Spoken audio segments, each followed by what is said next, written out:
Louder, okay. So for the past 3 decades, anti-choice politicians, both Republicans and Democrats, have felt emboldened to take away our rights. And they didn't expect a response like this, a strong, unified response. But here we are, responding. And we're not going to accept the bills that they're proposing, the No Taxpayer Funding for Abortion Act, the Protect Life Act, the Title X Abortion Provider Prohibition Act. We can fight these attacks on our rights to health care, and we can win. In order to fight, we have to organize together, and not only to defeat these bills that are being proposed right now, but also to get back some of the gains, all of the gains that were made by women a few decades before us and have been taken away.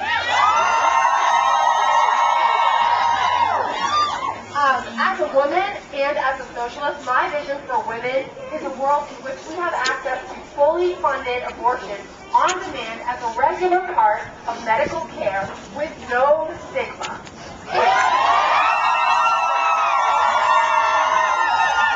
And fully funded birth control too and all other health services.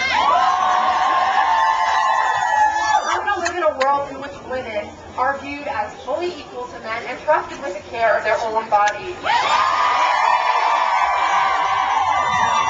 These bills that we're facing right now are an attack on women. Women need to be able to control their own bodies in order to have equality in society, the power over their own lives. This is also an attack specifically on working class and poor women and women of color.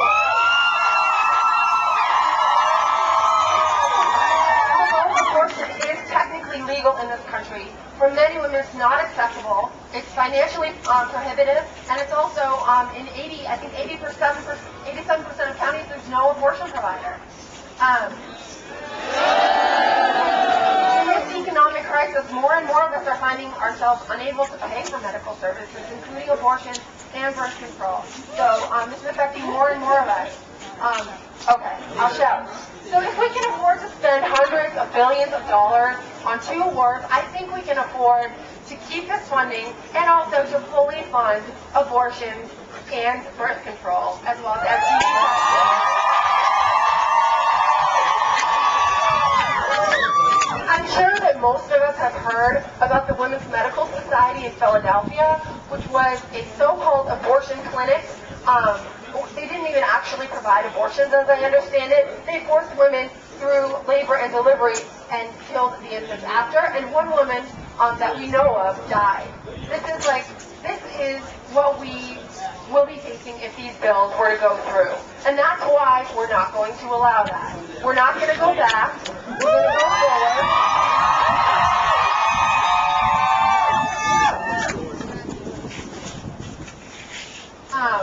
So we need to fight. We need to organize together, and we need to fight for our rights. As the great abolitionist Frederick Douglass said, without struggle there is no progress. So let's organize together. Let's force our leaders to give us the right that should never be up for debate in the first place. Let's begin to imagine the world we want to live in and fight for it.